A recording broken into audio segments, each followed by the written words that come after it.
Guys, welcome back to my channel daring Dolly. ఈ వ్లాగ్లో నేను గార్లిక్ పొటాటో బైట్స్ ఎలా చేసుకోవాలో చూపిస్తున్నాను. ఫస్ట్ అయితే 2 బిగ్ సైజ్ పొటాటోస్ తీసుకొని కట్ చేసుకొని ముక్కలుగా వాటిని 2 విజిల్స్ పెట్టి బాయిల్ చేసుకున్నాను. బాయిల్ చేసి పక్కన పెట్టి దీనికి ఆనియన్, ఒక మీడియం సైజ్ ఆనియన్ తీసుకొని చిన్నగా ముక్కలు కట్ చేసి పెట్టుకున్నాను. అండ్ గార్లిక్ చాప్ చేసుకున్నాను సన్నగా. అండ్ స్వీట్ కార్న్ గింజలు కొన్ని తీసుకున్నాను. సో పొటాటోస్ ఉడికిపోయాక పీల్ రిమూవ్ చేసి చేత్తో స్మాష్ చేసుకుంటున్నాను. మీరు కావాలంటే తురుముకోవచ్చు, లేదంటే ఇలా చేత్తో స్మాష్ చేసుకోవచ్చు. సో మొత్తం స్మాష్ చేసిన తర్వాత మనం రెడీ చేసుకున్నవన్నీ ఇందులోకి వేసేసుకొని, ఇందులో ఇప్పుడు కొంచెం చిల్లీ ఫ్లేక్స్ వేసుకోవాలి. సో పచ్చిమిర్చి అవేమేమో చిల్లీ ఫ్లేక్స్ వేసుకుంటాము. చిల్లీ ఫ్లేక్స్ లేకపోతే మీరు మిరపకాయలు గ్రైండ్ చేసి కూడా వేసుకోవచ్చు. అండ్ తగినంత సాల్ట్ వేస్తున్నాను. అండ్ ఒక 2 స్పూన్స్ వరకు ఇక్కడ కార్న్ఫ్లోర్ వేస్తున్నాను.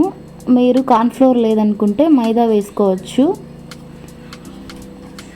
సో మొత్తం మిశ్రమాన్ని బాగా కలిపేసుకొని పక్కన పెట్టుకొని, ఈ లోపల కన్సిస్టెన్సీ చూసారు కదా, సో ఇలా పక్కన పెట్టేసుకొని ప్యాన్లో ఆయిల్ పోసి హీట్ చేసుకోవాలి. ప్యాన్ హీట్ అయ్యే లోపల మనము అన్నీ రెడీ చేసి పెట్టుకుందాం. సో షేప్ అయితే నేను చూపిస్తున్నట్లు వాటర్లో తడుపుకొని ఒత్తుకుంటున్నాను. మీరు అలా పొడవుగా కావాలంటే పొడవుగా చేసుకోవచ్చు, లేదంటే చిన్న చిన్న పీసెస్ లాగా చేసుకోవచ్చు. మీరు ఎలా చేసినా మరీ థిక్గా లేకుండా లోపల కూడా ఉడికేలాగా అలా లైట్గా చేసుకోండి. హెవీగా పిండి స్టఫింగ్ ఎక్కువ లేకుండా. సో ఫస్ట్ అయితే మీకు 2 హ్యాండ్స్తో చూపించాను, నేను వీడియో కోసం అలా చూపించాను. తర్వాత సింగిల్ హ్యాండ్తోనే అలా వేసుకుంటూ వచ్చేసాను, చిన్న చిన్న రౌండ్ బర్డ్స్ లాగా. సో మొత్తం పిండిని ఆ విధంగా వేసేసుకొని కొంచెం బ్రౌన్ కలర్ వచ్చే వరకు పెట్టి టర్న్ చేసి అంతే తీసేస్తే క్రిస్పీగా పొటాటో బైట్స్ రెడీ. మీరు కెచప్తో కావాలనుకుంటే కెచప్తో తినచ్చు. చాలా టేస్టీగా ఎమ్మీగా ఉంటుంది. కొంచెం టైం టేకింగ్ ప్రాసెస్ అయినా కూడా ఎక్సలెంట్గా ఉంటుంది టేస్ట్ మాత్రం. సో మా హస్బెండ్కి ఇస్తున్నాను, మీరే ఒకసారి ఆయన మాటల్లో వినండి.